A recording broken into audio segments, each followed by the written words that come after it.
Pittsburgh fandom tends to be somewhat more matriarchal than other fandoms. I mean, the earlier group had a female Worldcon chair.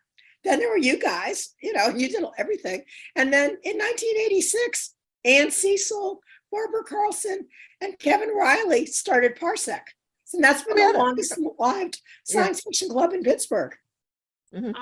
86 long, continuously running since then. So we're 37 years, 36 years. Wow. Because Linda, I'm sorry, Laurie, you folks are still in Pittsburgh, so yeah, you have that background that we all left behind after a certain point. And we were guests.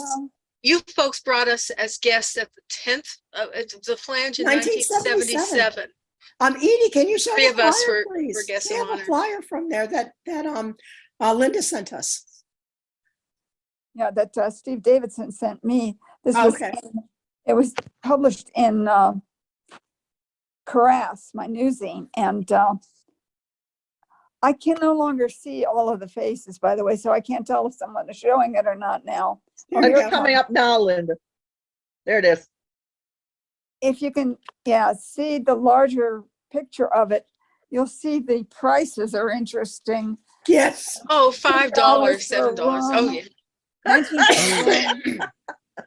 $8.50 for the buffet, banquet, which includes the delicious ambrosia whipped cream cake, for which Flange 6 Renowned. renowned. I don't remember it, but what the heck, it's after our time running it. Barbara Gerard was the chairman at that time. Yep. And we apparently were the guests of honor. Yes, you were. I vaguely remember Jerry was there because that was his launching point to move to Seattle. Mm-hmm. So I took me months to follow him. I know I told what I did because I'm bad with certain being in front of audiences too much. I'm a little better now. But I told my story of driving Harlan to Clarion.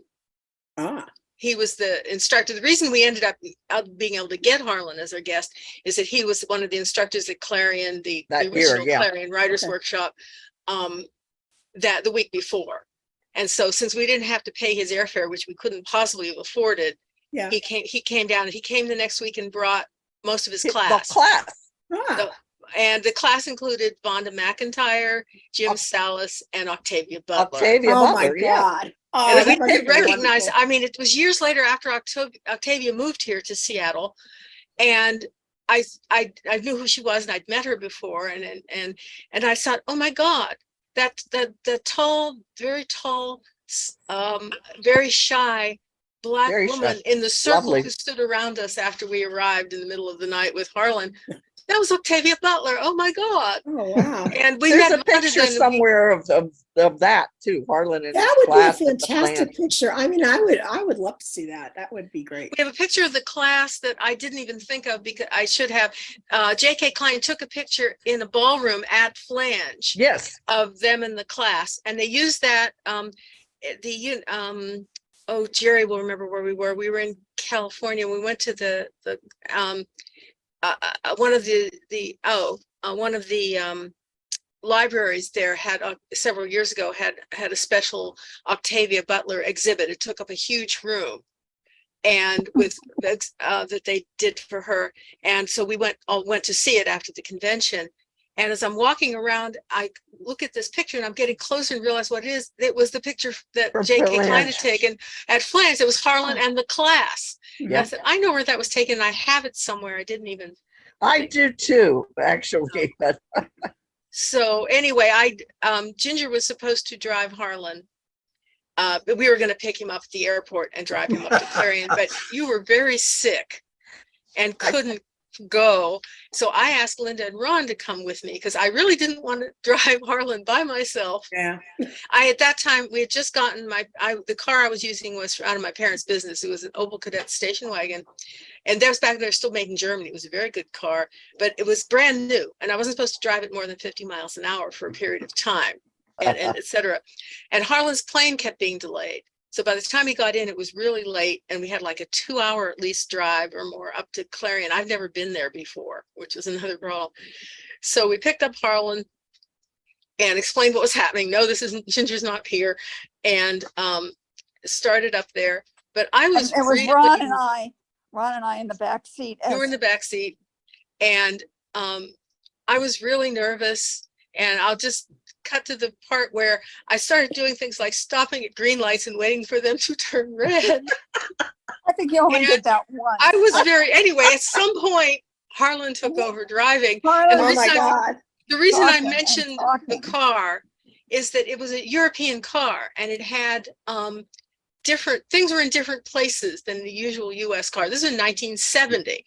So, and no, there was no backlighting on any of the buttons. They were toggle switches and things were not in the right place. Now, at that time, cars, the window washer fluid was on a button that you push with your left foot. Well, that's where our brights were. So, no, I'm doing it the other way around. The brights were somewhere else.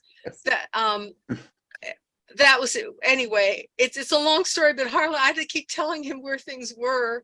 And at one point he said, I know, if I do the visor, this will happen. He was just really annoyed, but we Yeah. made it up there. Oh. And that's a short version of the story because it's Yeah, he boring. said, if I do that, the roof is going to fly off. Well, that was, And he was telling us that he was a race car driver. Oh, and Oh, no. he was proceeded to telling us drive way all- faster than those 50 miles an hour. And I'm going, oh my God. He was driving in the center of a 2-lane road in the dark, in the middle of the night. And he was driving like in the center of this winding road. And all of us were like, we were chewing on our nails except for Harlan. And he was chattering on and on and on. Harlan, And we were terrified, but it was an experience. far predates 79, so it was one of those old It was 2-lane roads. It was Yeah. 1970. Yeah. Yeah. Oh, right. Yeah, it was, I think. I mean, Route like 79. Route Oh, 79. I see. You're right. Nice. Okay. Was Route 1970. 79 even open then? Yeah, I don't think so.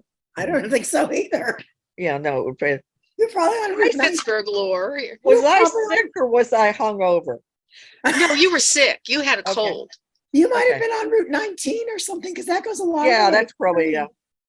There was One a flange, and I can't remember which one, where I got enormously drunk and just out of the stress of running things.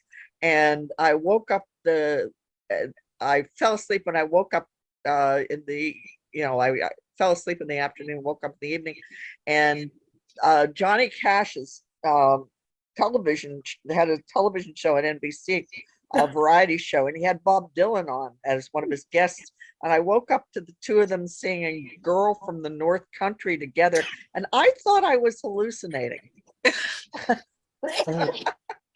Oh, that's funny. Huh?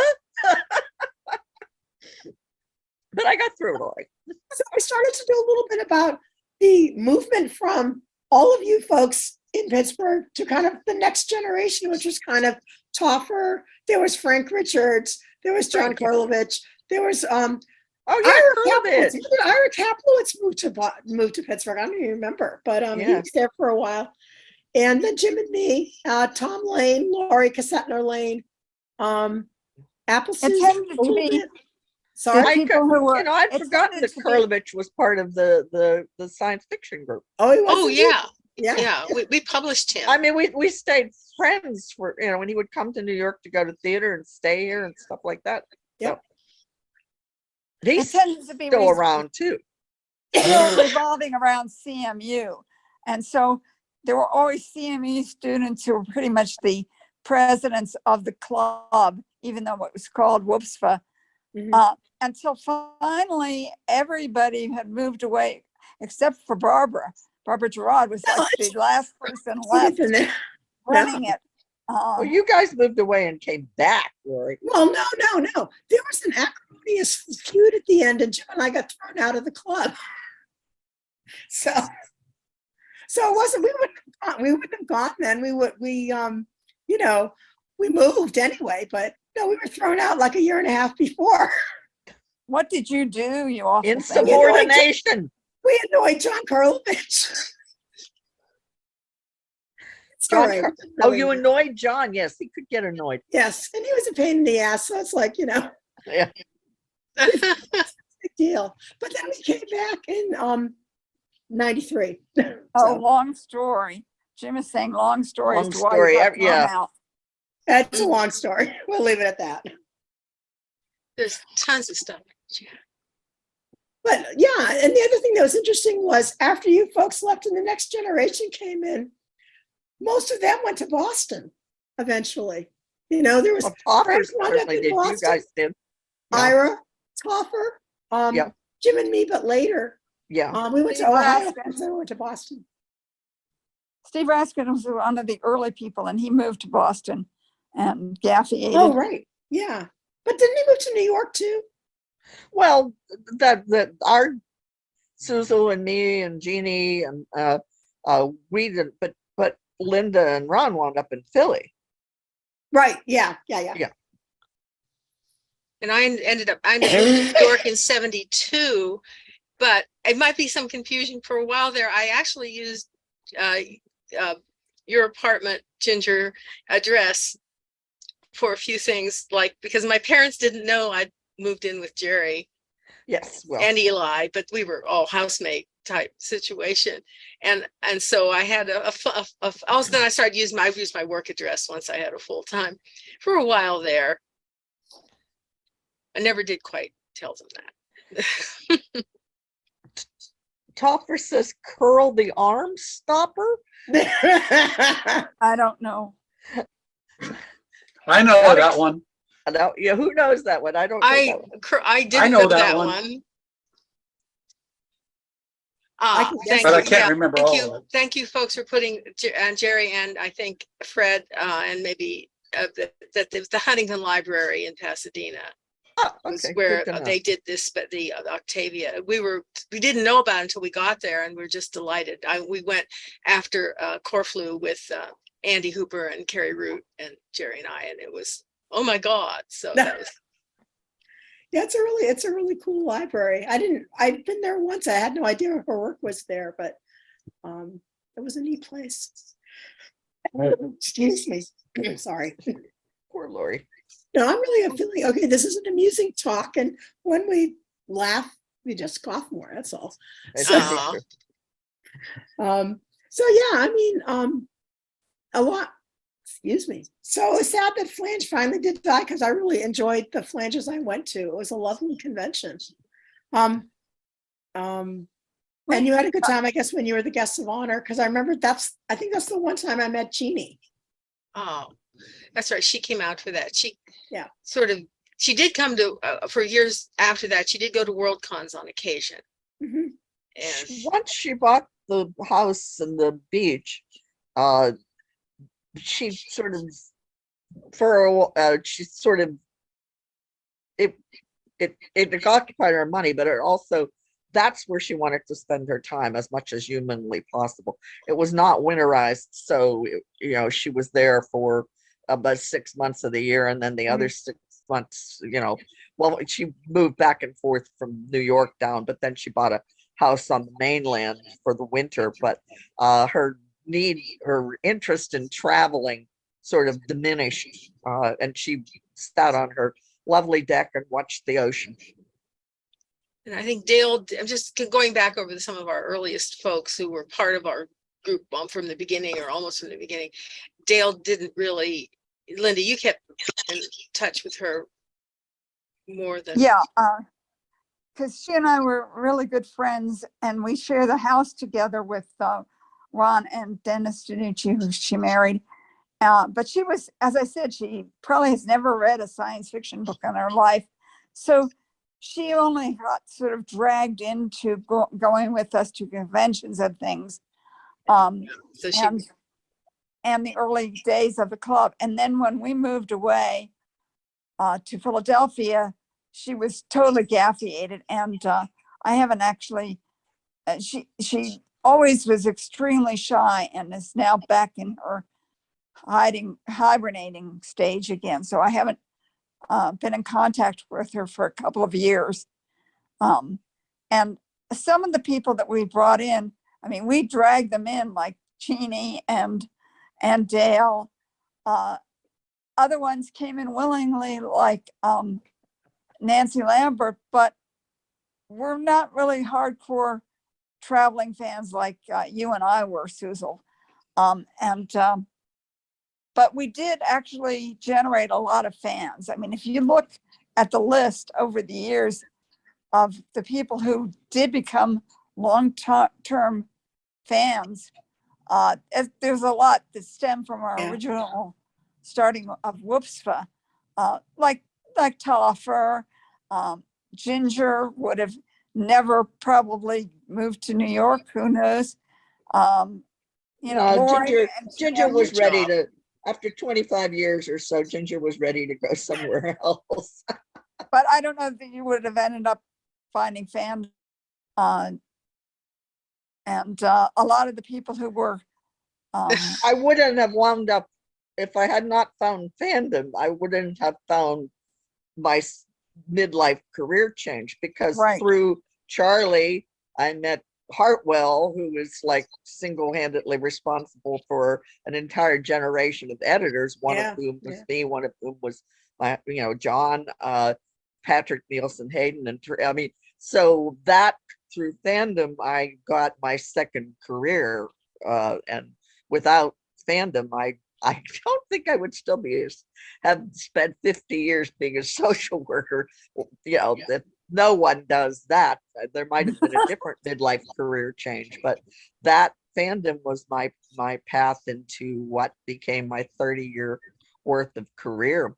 And it was for other, people too. I mean, look, Dina married Charlie Brown. The whole the relationships, as I said earlier, nowadays they call it networking, but the relationships that were made through Fandom, and you wound up being best friends with people that lived on the other side of the world.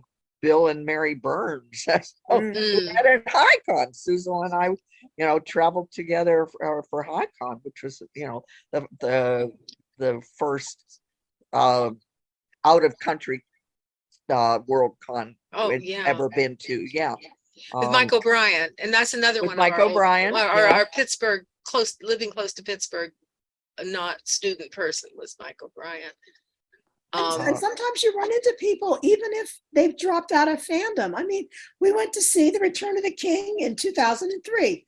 Who's sitting in the row behind us? Tom Lane and Laurie Kassetner, who we have not seen since the 70s. On English language WorldCon, said Jerry, except they spoke a lot of English, but that, that's one of the positive. I realize that there are other, matchbook Fandom probably is worldwide too, but I know people that I would never have. When we did the NYcon panel in Helsinki, I think it was the NYcon. I said no, it wasn't when I was.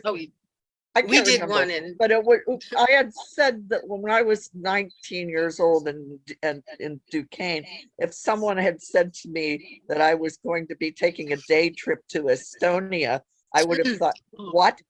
For one thing, Estonia did not exist when I was 19 in Duquesne. So it's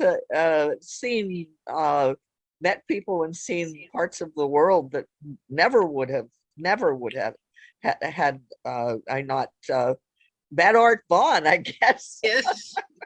So Got the ball Art rolling. Vaughn, that's the guy that first exchanged email or mails with me. Thank you. See, I was waiting for that. So he was responsible for you too. Yes. Yeah, interesting.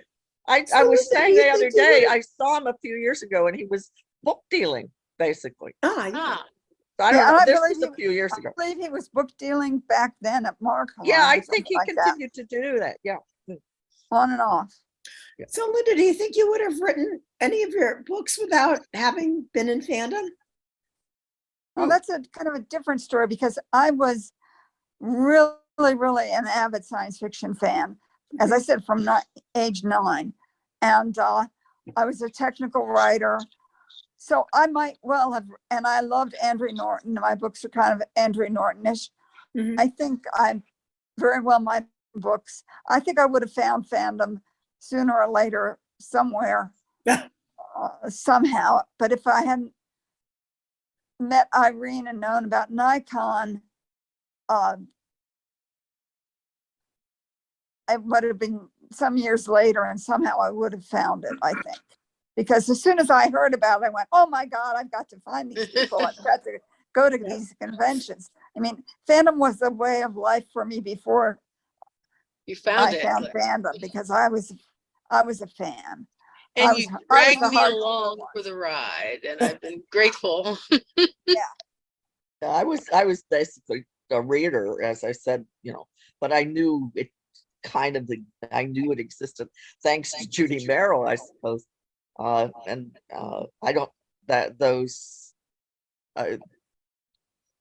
it was a lot of people have done best of the year anthologies since then, but that the fact that she also included that information about the readership and the fans, I think was kind of unique. I mean, Gardner didn't do that particularly. His was just prose fiction more than anything else. And he would talk about awards. I think Gardy did too, but I remember reading about cons in David Gerald's The World of the Star Trek book he wrote, because he wrote a couple of pages about Fandom.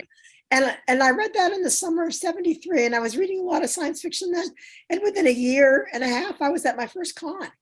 Anyway, which in the internet days, that's pretty fast. I mean, well, a lot of people were brought into science fiction fandom through Trek. Mhm.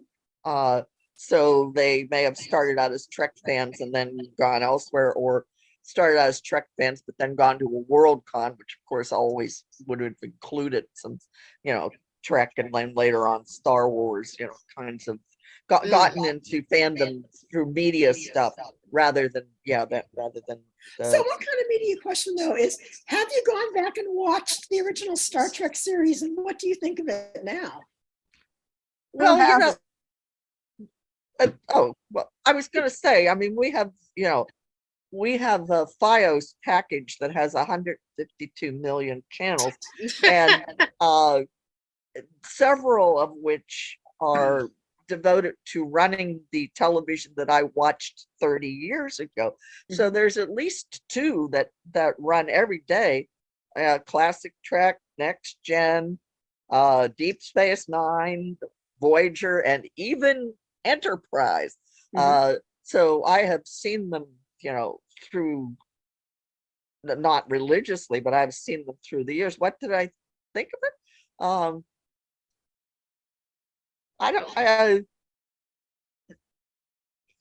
It was not as obvious when I was older than well, not ancient, not thirsty, Just a couple years. but I was, and even back then I knew they had a budget of $5.27 for their costumes and stuff, and that's more obvious, at least partly now, because the CGI stuff.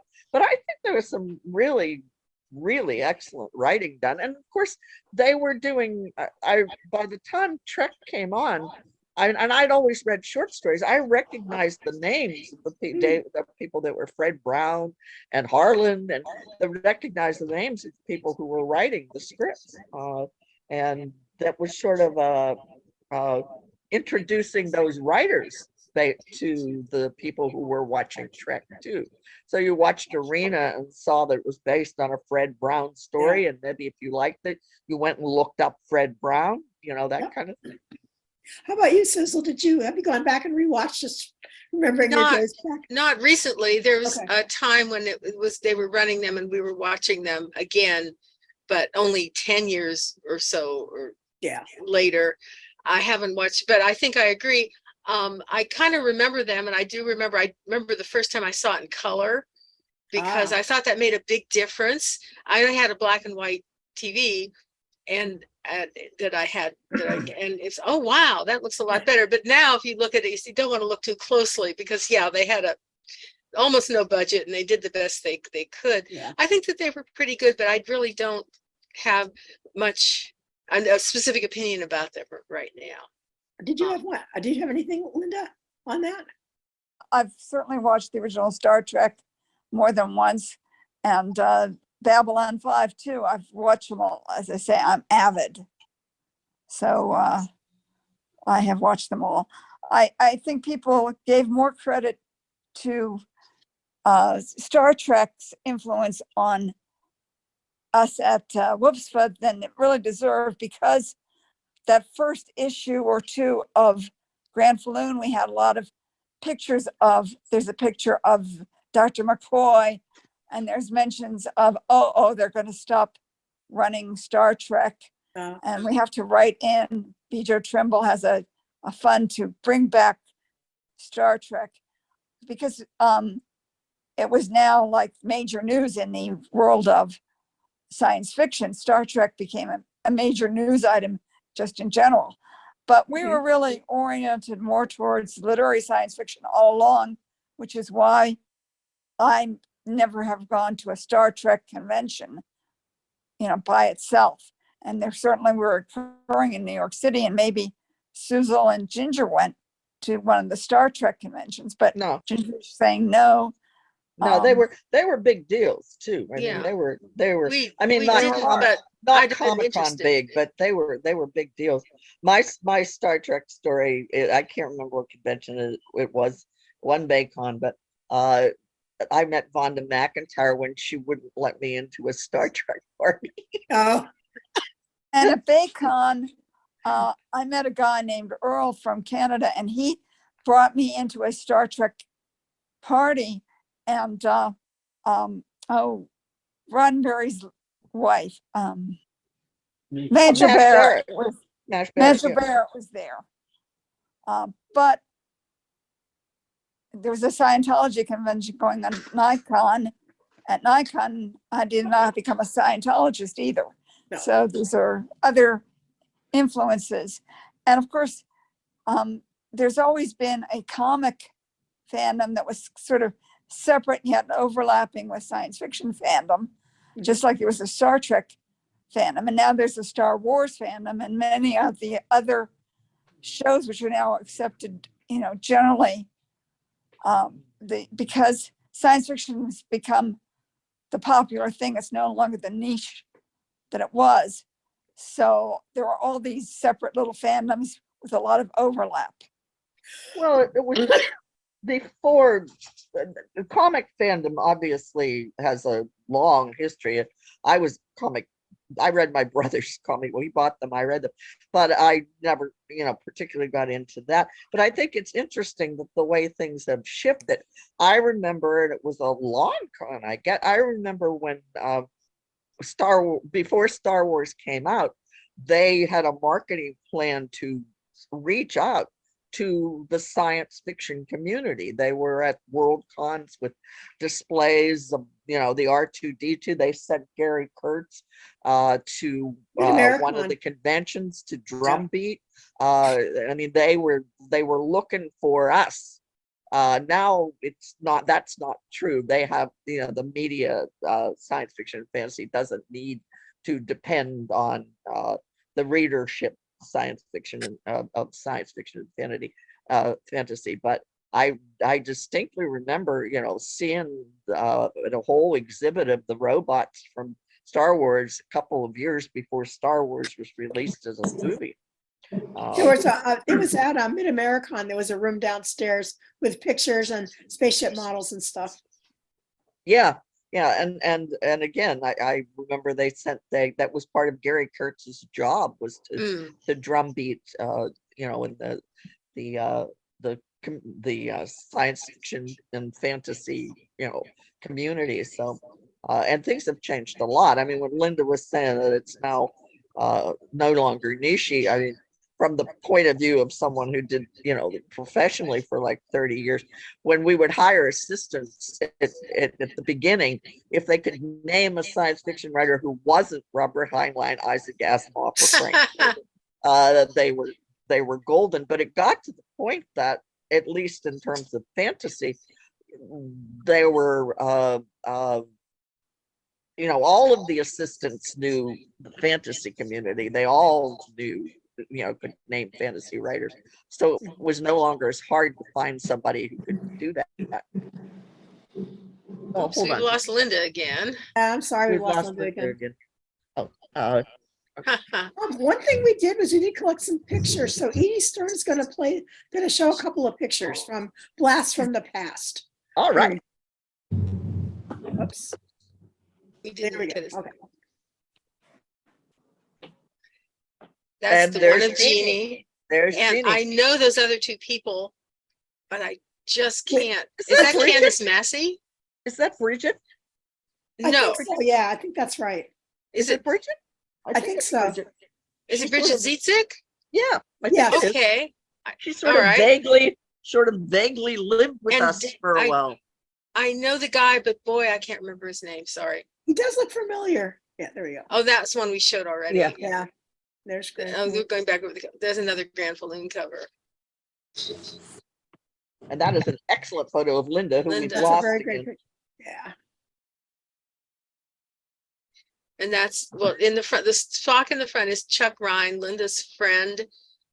And this is the only photo I have of NYcon with At anybody. NYcon, there were so many Spocks that they had them all appear at the same time in the masquerade. And Baltimore fan Pat Kelly is in there that people might know. Vaguely remember the name, yeah. Yeah, it seems familiar. Okay, so I wanted to briefly talk about the Dave Elder photo and autograph album. So Dave Elder was one of the few fans with any links between early Pittsburgh fandom, the 50s and 60s, and the 70s. He was going to cons from 1942 until at least 1984. And I was given his books a few years ago, and I scanned them all in, and I found Linda Bushyager's signature. Mhm. Linda, you met him at some point? I guess I did. Well, I don't remember him, but there was a young woman, I think her name was Connie something, Connie who was Fat- in the original Jersey Archer group. She was about 30, whereas the rest of the group was about 40 and above. And they included P. Schuyler Miller. Yes. Oh, I was yeah. trying to bring him Yeah. up earlier and I didn't get a chance. Yeah. And this woman, Connie, did show up at Flanges, and at the some World Cons, I would run into her, and she was like the only one. I don't think Jersey Archer ever showed up again in another World Con after running it. So Dave Elder, I don't recall him. He could have been coming and going to World Cons Yeah. for years, and somehow I met him and Find his book. he asked for my autograph somewhere. Maybe after I'd written a couple Oh, books. another page from the. So this was Harlan at PitCon in the picture, in the photo. And then he signed for Dave. And then I guess at the 72 World Con, he signed Oh, again. Wow. How old was he, I wonder? At PitCon, he would have been 26. Yeah. Oh, and there's Jeannie and John. John, and Susan Wood, Susan Glickson. Glickson.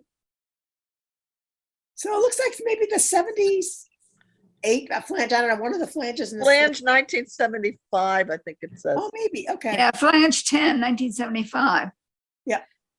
So these So are he- from But 72, and that Flange was 10 was in 1977, however. Okay. We think because remember, people signed this in all orders. Oh, and- right. So that's when they signed as opposed to Right. everybody else. That makes sense. Oh, that makes sense. Yeah. And did he live in Pittsburgh? Yes, he did. He lived in Pittsburgh his whole life. I have some good Dave Elder stories if you're interested. Who's that? That's Topper, isn't it? No, it's Jeff. Yeah, Jake sorry. Topper. Sounded Yeah, hi. No, Do you I remember him, Jeff? well, I signed his what do you call it? The Autograph album. autograph album. Thank you. I signed that every time I was at a World Con and he was there and he remembered me.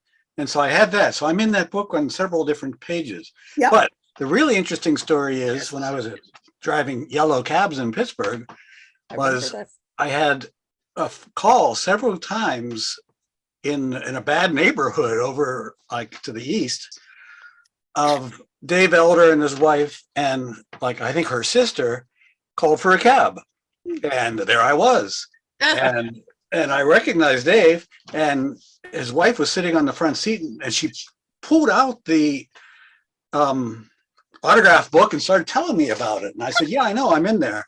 So that's my story. They were usually really drunk too, just for.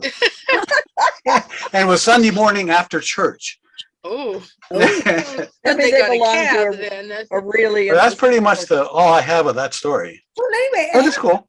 it's the 4 albums that Ann Cecil had and gave to me.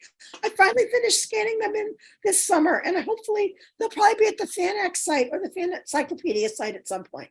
So they're just not there yet. And how did you get the autograph books? Okay, they were given by Marie Elder to Ann Cecil at some point. Because remember, Ann Cecil's the one that Oh, right. started the Parsec. And then, sorry. Anne gave them to me, I think probably after she was diagnosed with cancer. Because I think I only got them a year or so before she died. So anyway, and then I scanned them finally this year.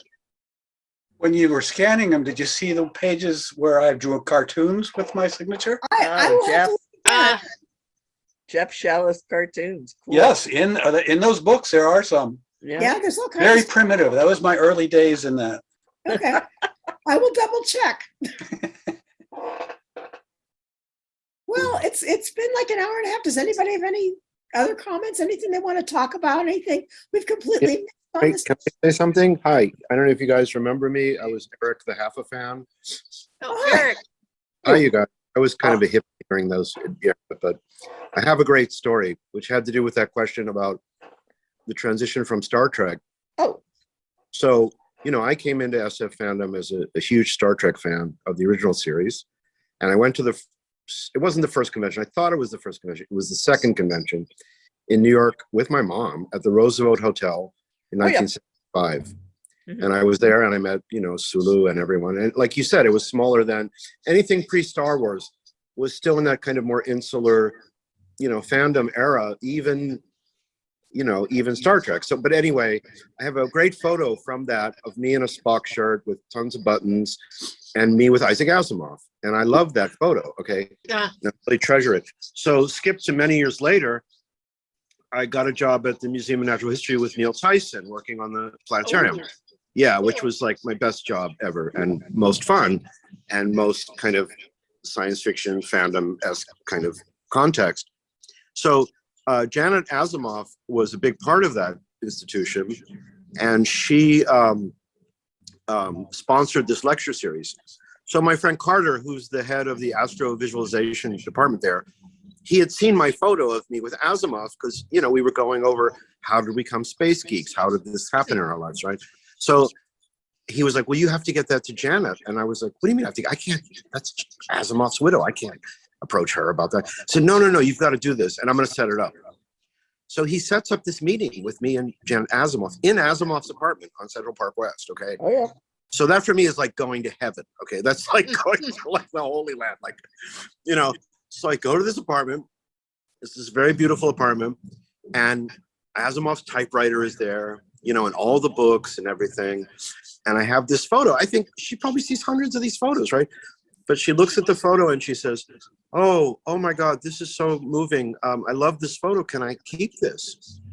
And I said, of course, sure. She said, because Isaac, I guess, looked so happy and well, you know, in the photo, as we know later, it got kind of not so good for him. But so I gladly gave her the photo. And she said, wait here. And she goes to another room. And she comes out with all this Asimov, like, paraphernalia, like books and, you know, signed things, and his business card, which said Isaac Asimov, natural treasure, national wonder. Like I have that somewhere. Right? And that to me was the most like amazing completion day of my entire, you know, life as a fan of science fiction. So I just wanted to share that story with you. Thank you. Yeah, sure. Thank you.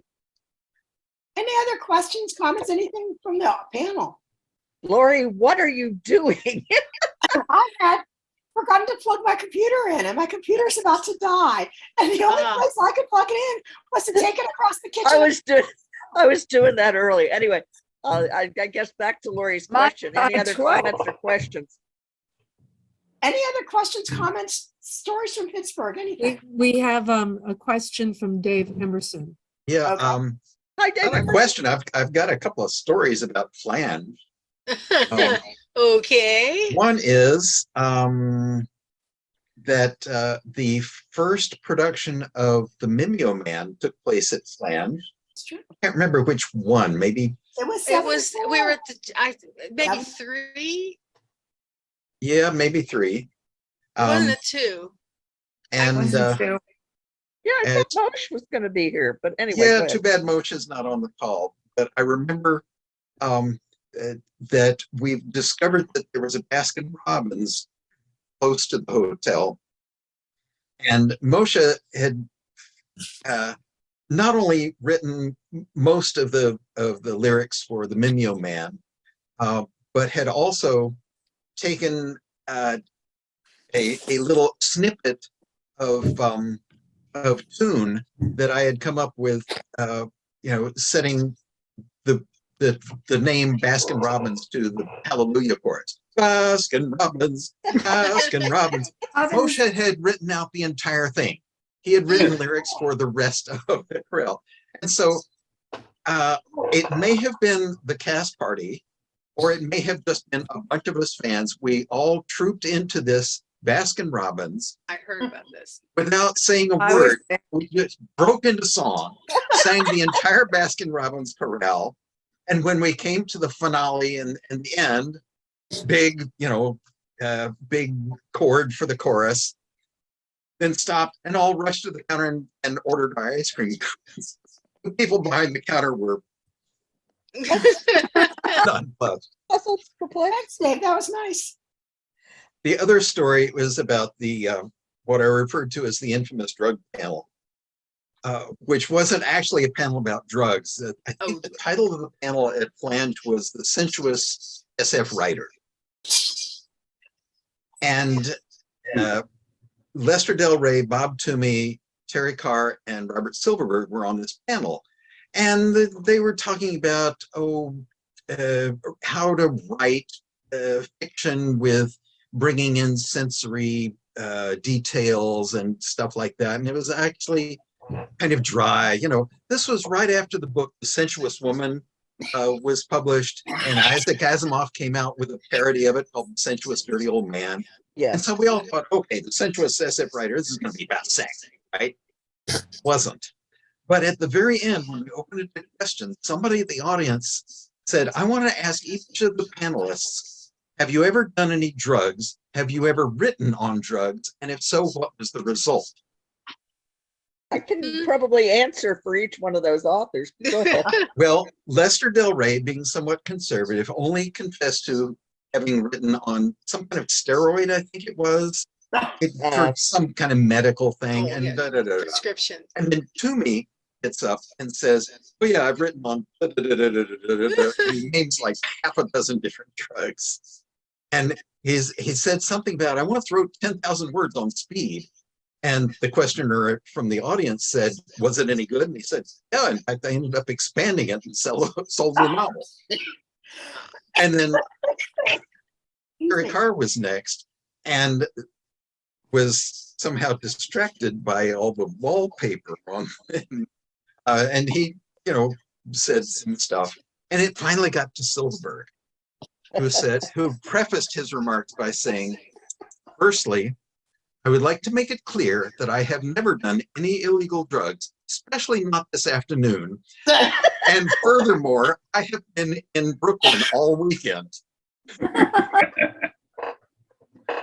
And then proceeded to talk about writing while on drugs and stuff like that. But this phrase, I've been in Brooklyn all weekend, became kind of a catchphrase for a certain group of people. This was the 60s or the early 70s. 70s. It was the 70s, yes. Bob, one of the weekends Bob was in Brooklyn, he was talking about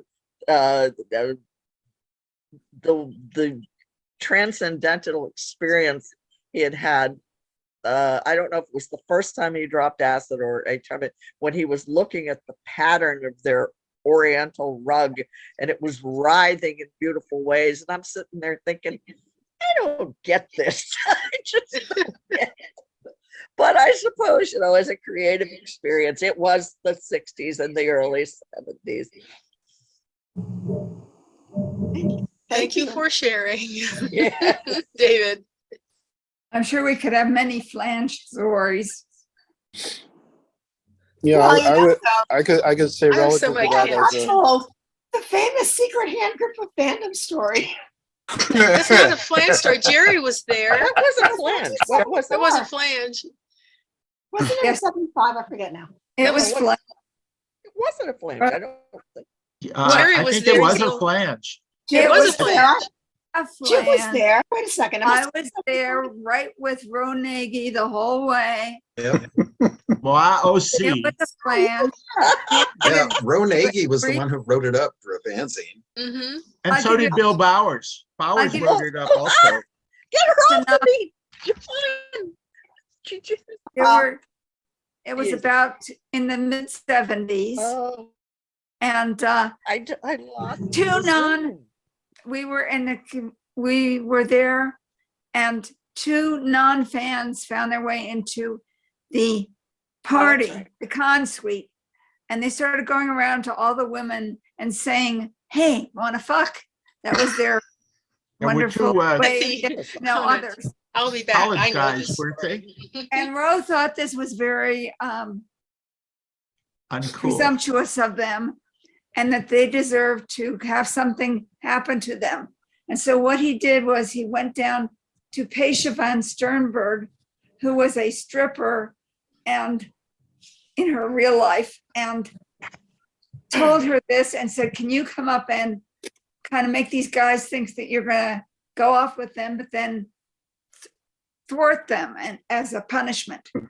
And so she took out her long gloves and her long cigarette holder with a cigarette and fluffed her hair up, and she went up and talked to them, but they still didn't, and she made them think that she was going to go out with them, but she didn't. And they still didn't leave. So then Rose started the idea that he was going to have a contest, Lottery. Woman of the Night contest, and that Pasha would be the prize. And so he told people, we went around telling people this confidentially, but the two guys did not know this. And then everybody's name was put into a hat.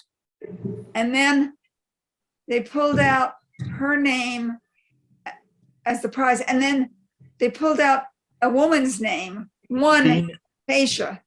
Janine. Who Janine. won? Okay, it was Janine. All right. Janine and Janine Treese. Moshe and me and I think a fourth person. Now I can't remember. And we all went out with Tasha, who had been, Ro had explained that she was our lady of the evening guest of honor. And But, she was lifted up, as I recall. They sort of lifted her up and carried her out of the room. And these two guys were shocked, but they still hung around. So Huh. they didn't really get much punishment, but